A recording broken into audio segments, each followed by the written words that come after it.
Hey there, all you creepy people out there in Horrorland. Welcome to the Red River Horror Podcast. This is episode number 57. I am your host, Joe Zakrzewski. And before we get into it, please check out our sponsor, Keystone Retro. You can go to KeystoneRetro.com for all of your retro vintage toys and wrestling desires. That's KeystoneRetro.com. Use code REDRIVER for 10% off your order. Now, let's get ready to travel down those channels of fear.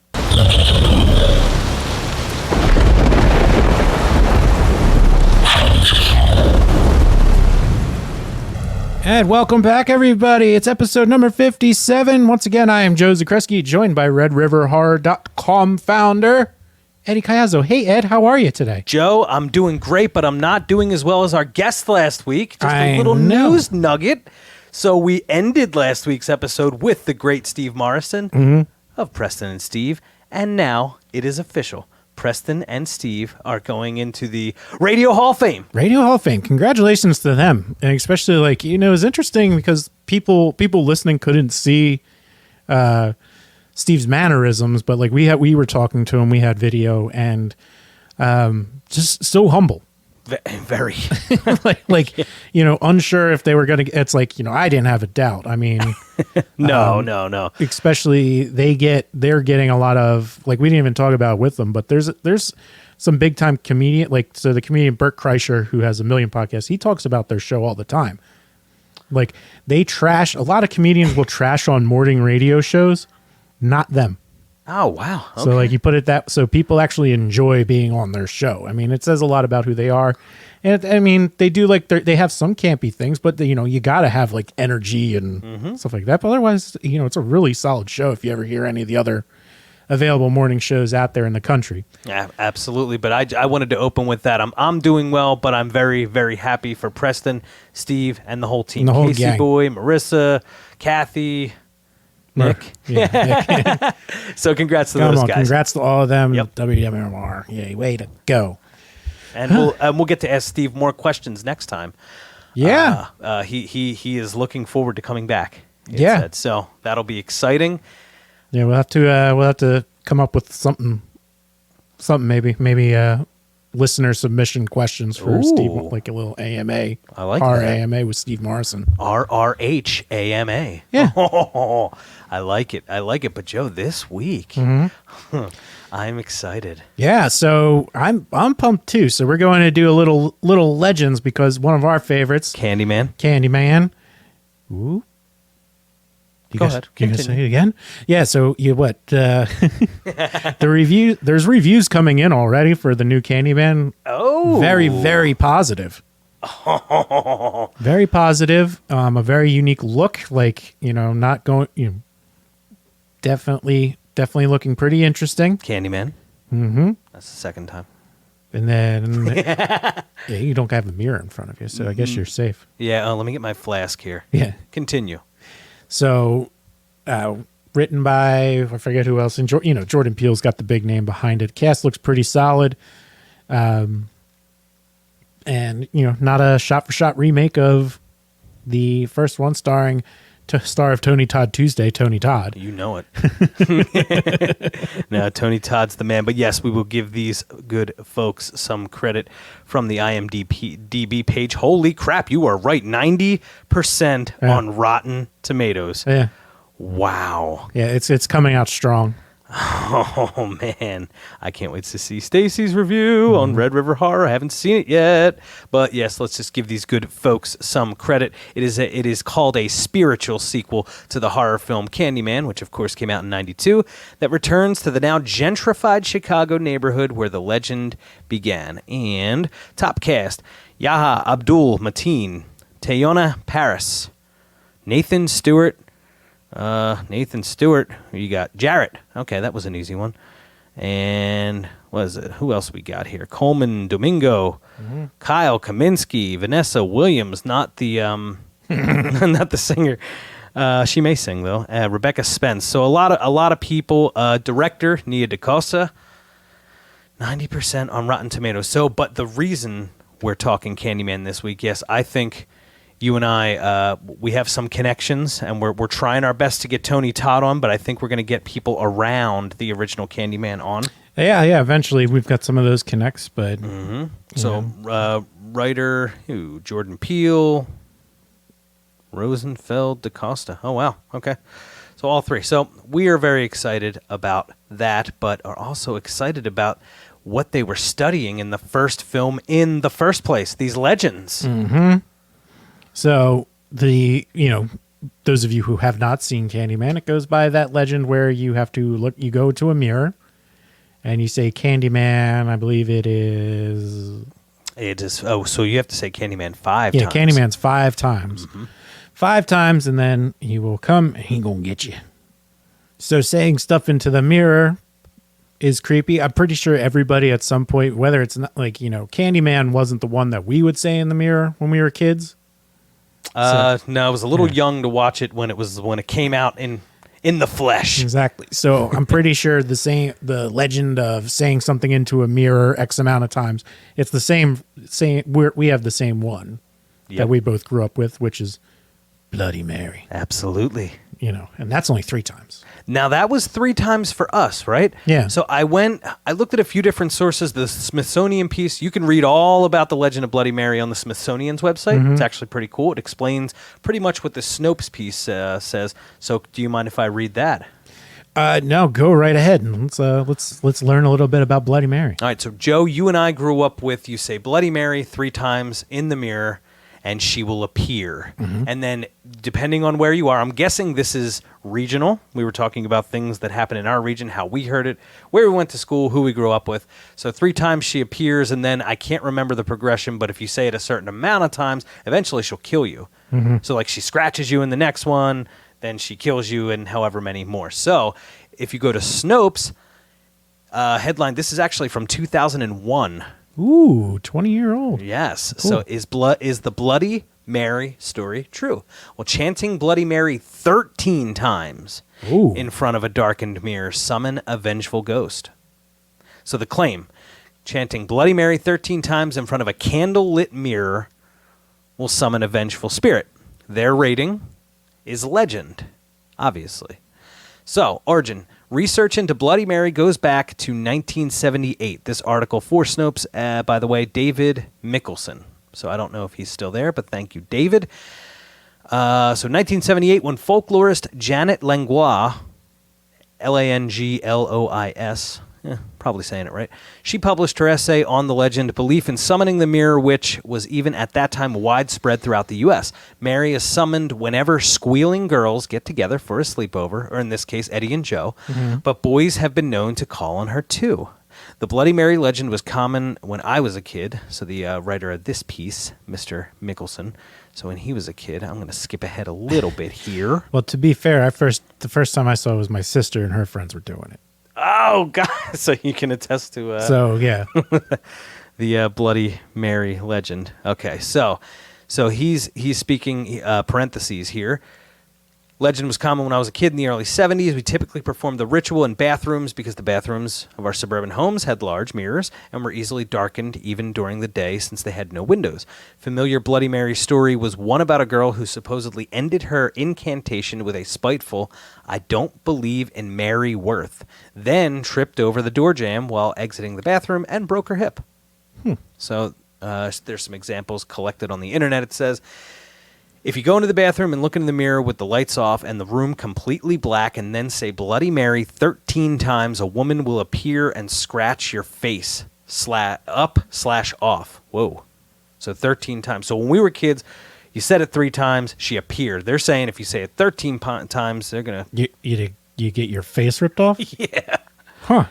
So here's how I always heard the story. You go into a room with a mirror and turn all the lights off. You begin in a whisper to chant Bloody Mary, Bloody Mary, Bloody Mary. As you continue to chant, your voice should grow louder and louder into a near scream. While you're chanting, you should be spinning around at a medium rate and taking a glimpse in the mirror at each pass. Near the 13th repetition of the words, she should appear and ... So they're saying spin around. So he's using some examples from the internet. That's someone who spins around and takes a peep each time, and then she would just appear at 13 times. Friend of mine said that her roommate tried this and ran out screaming from the bathroom. She was shaking and appeared genuinely terrified and refused to talk about the incident, but those who were around her when she came out noticed that her clenched fingers were covered in blood. So, now we're going to get into the variations for Bloody Mary. The avenging spirit goes by many names: Bloody Mary, Bloody Bones, Hell Mary, Mary Worth, Mary Worthington, Mary Wales, Mary Johnson, Mary Lou, Mary Jane, Sally, Kathy, Agnes, Black Agnes, Aggie, Svarte Madame. Summoning Mary requires the right chant. Quote, "I believe in Mary Worth," unquote, is the key phrase according to one version, but others require shouting of "Kathy, come out. Kathy, come out," or the repetition of Bloody Mary into the mirror as many times as the ritual demands. Sometimes Bloody Mary gets more of a script and is summoned by calls of "Bloody Mary, I killed your baby." Wow, this is intense. Yeah. Dude, all we said was freaking Bloody Mary. Yeah, we did it 3 times, and you're going to get a scratch. Yeah. And I feel like, Yeah, so this gets intense. Yeah, this is going on here. The precise requirements of the ritual vary. Some specify that a mirror must be illuminated by a single candle. In others, there must be a candle on each side. In some versions, the message to Mary is repeated by just one girl, or Joe and Eddie, who is either a volunteer or one selected by others to summon up the mirror witch. The number of chants needed to fetch Mary also varies. Okay. What the mirror witch does upon arrival varies too. She may strike her summoner dead, drive her mad, or fiercely scratch her face. She may merely peer malevolently out through the mirror, or she may drag one of the girls back through it to live with her. Mary is said to be a witch who was executed 100 years ago for plying the black arts, or a woman of more modern times who died in a local car accident in which her face was hideously mutilated.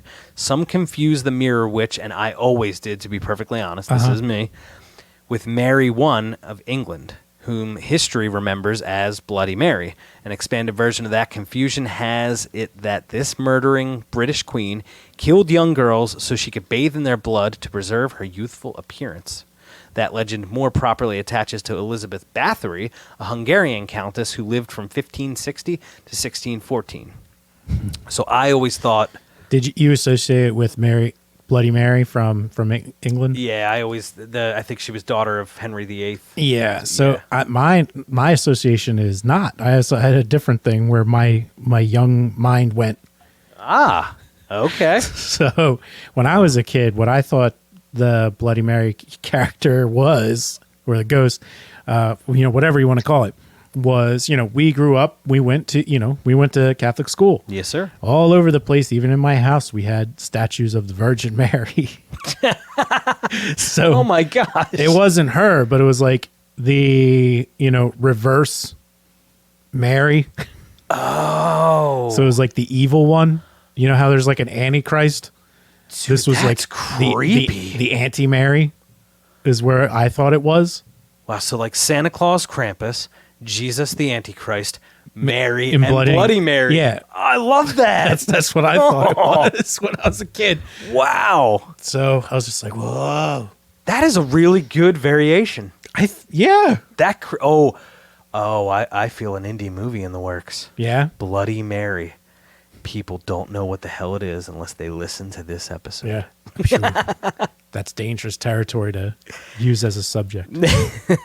So Mary I of England, who lived from 1553 to 1558, was anything but a famed beauty, terrified of losing her looks. She was a matronly, 40-ish woman who had about as much sense of style as a dust mop. Ooh. I don't want to be pissing off the dead here, but okay, let's keep moving on. The idea of her bathing in the blood of slaughtered virgins to preserve her loveliness is ludicrous. She came by the moniker Bloody Mary because she had a number of Protestants put to death during her reign. Tying back to Catholicism, I knew she was the Catholic one. Mm-hmm. She tried to reestablish Catholicism as the religion of the land after the reigns of her father, Henry VIII. I was right. Mm-hmm. Who married 6 wives over the course of his lifetime and established himself as the head of a new religion rather than tolerate the popes saying he couldn't divorce wife number 1 to marry wife number 2. and her brother, Edward VI, who ruled after Henry died but passed away himself at the age of 16. Mary was a devoutly religious woman who saw what she was doing as saving of her subjects' souls from eternal damnation, and in those times, as crazy as this sounds now, the eternal well-being of a soul was deemed far more important than the comparatively fleeting life of a person. Yeah. I think that still happens in some places. It does. Yeah. That bringing the country back to Catholicism would also safeguard her throne was also a major consideration. Mary I was the half-sister of Elizabeth I. Both were daughters of Henry VIII. Mary's mother was Catherine of Aragon, and Elizabeth's mother was Anne Boleyn. Elizabeth I became queen upon Mary's death. During her reign, Elizabeth returned the country to Protestantism, and in the process ordered the deaths of at least as many of her subjects as her half-sister did during her time on the throne. Yet she earned the sobriquet, that's a nice word there, buddy, quote, the Virgin Queen.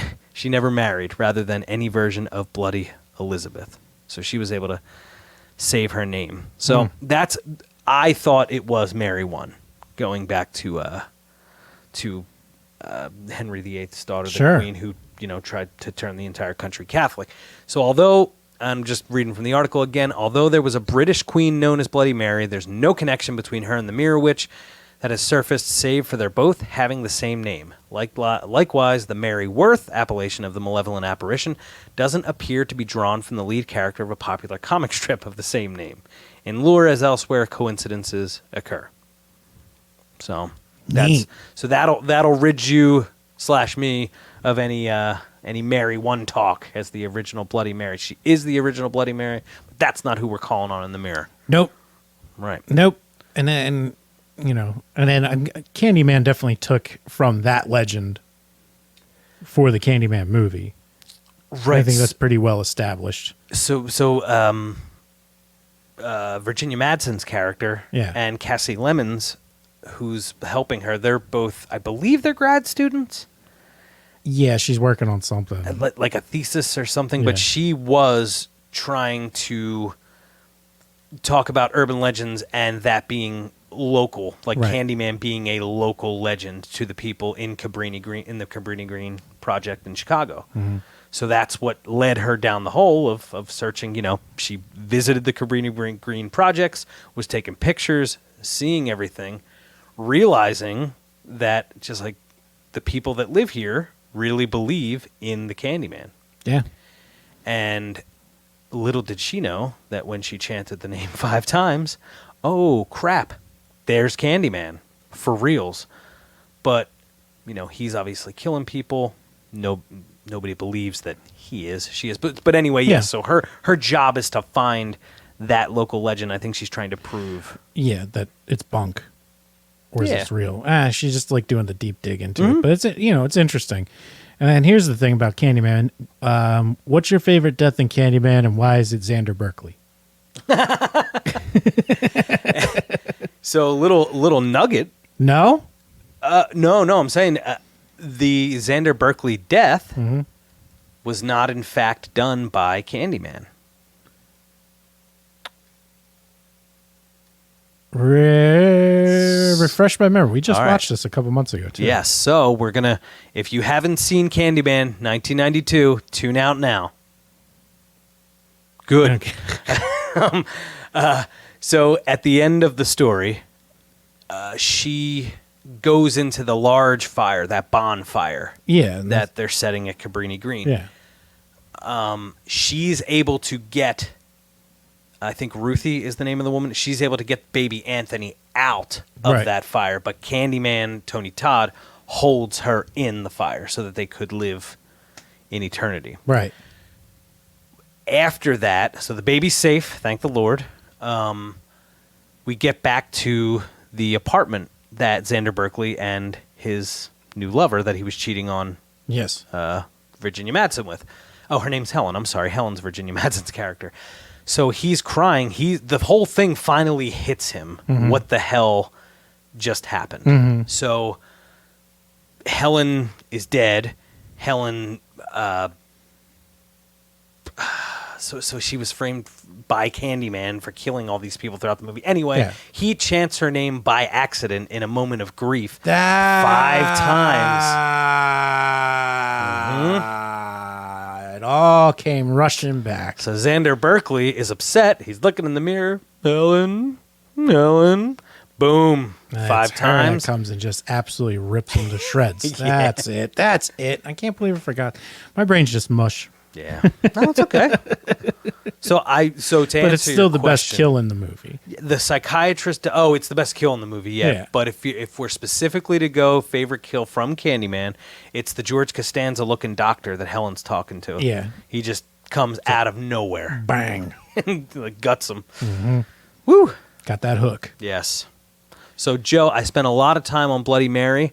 And we're going to keep this one short, but I just wanted to go through a few more of these mirror myths and legends. So this is from twowaymirrors.com. Cool. Tell me more. So this boils it down. I'll just read this first. We were just on this Bloody Mary, a dangerous game of truth or dare. Let's see how many times they say to do this. The game Truth or Dare has been around for quite some time, but have you ever been dared to summon a ghost? The folklore ritual claims that if you light a candle in a dimly lit room and chant Bloody Mary 3 times into a mirror, thank you, you will see a woman dripping with blood in the reflection. Legend says she may scream at you or even reach through the mirror and wrap her cold hands around your throat. Yee. Some may even say that she escapes from the mirror and comes after you. Broken mirrors. The classic. As legend has it. You break a mirror, 7 years bad luck? Yes, sir. You got it. Yeah. So when you break a mirror, you are going to be cursed with bad luck for the next 7 years. How true is this myth? How is the curse undone?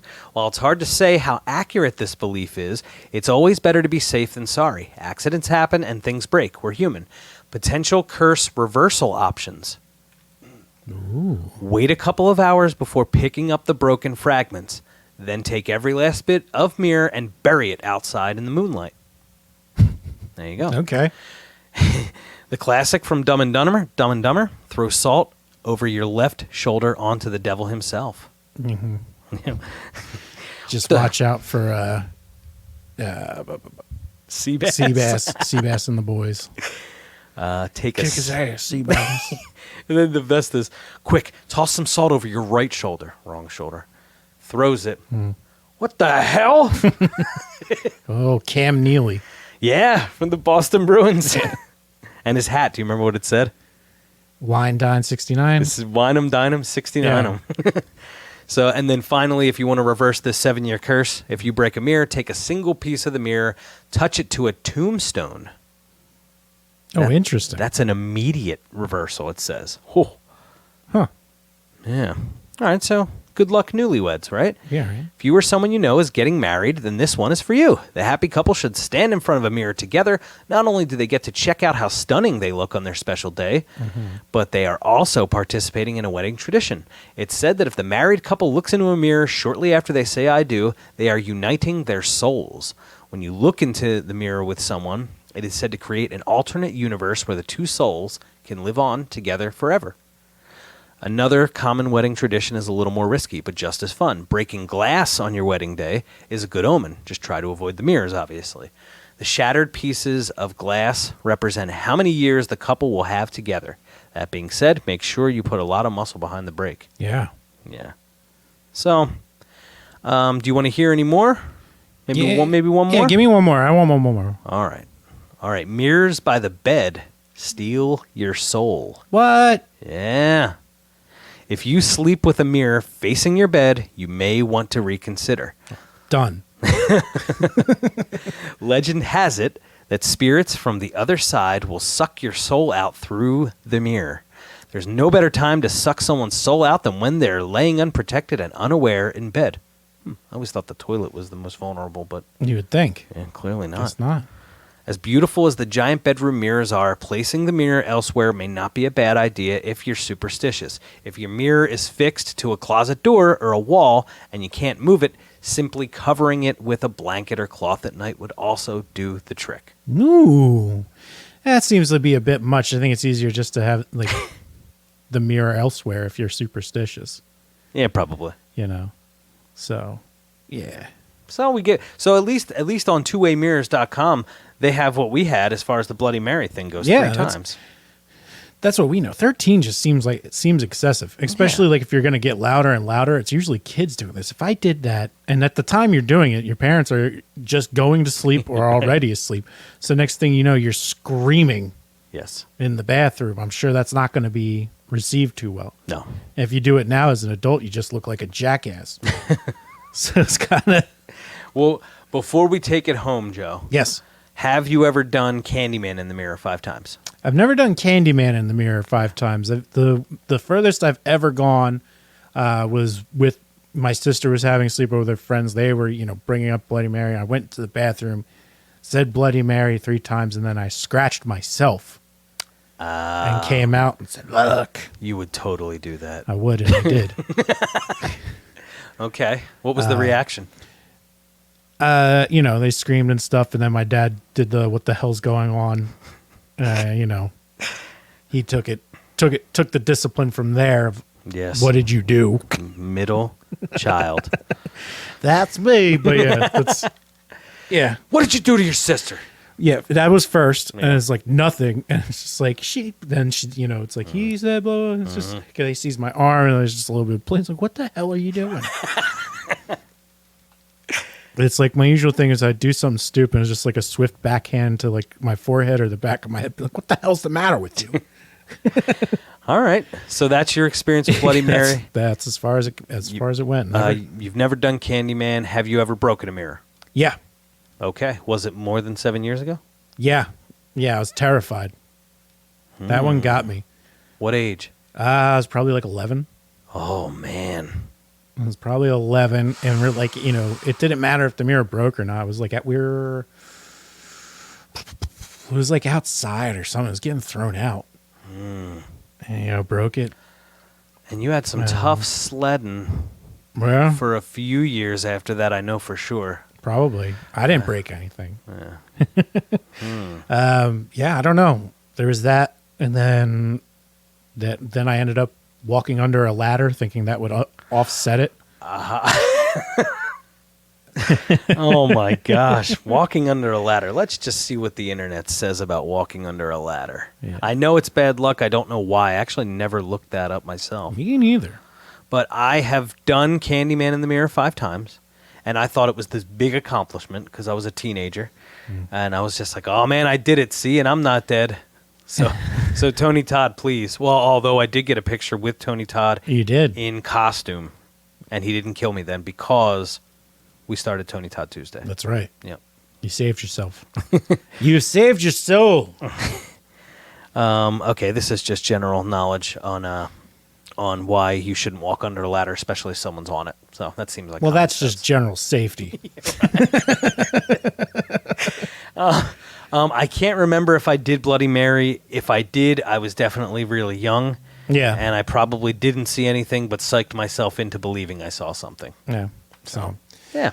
I don't know. If anybody else out there has, there's got to be something else that might not be online that's got to be so unique. Absolutely. To like some area. And we got to, let's go on treasure hunting. Yeah, and I knew you were always looking forward to stories. You always want to hear people's stories about what they experienced. So I just figured this would be a fun episode. Obviously, you say Candyman in the mirror 5 times. 5 times.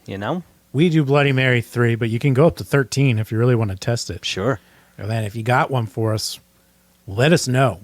And you can sell it, find me at Red River Joe on Twitter and just send it on over. Yep, maybe Joe will even do a Bloody Mary Candyman run on our YouTube channel. I think we should. Yeah. Absolutely. I'll do it at this age, and if something happens, hey. Anyway, I'm Eddie Caiazzo. Thanks so much, Joe, for this was a fun little episode. Of course, you can send us ideas at redriverhorror@gmail.com. Hit me at Red River Horror on Twitter, Instagram. I'll see you, Joe. Yay. Thanks, Eddie. And of course, I am Joe Zakrzewski. You find me at Red River Joe. Thank you for checking out this little shorty episode this week. And remember to keep traveling those channels of fear.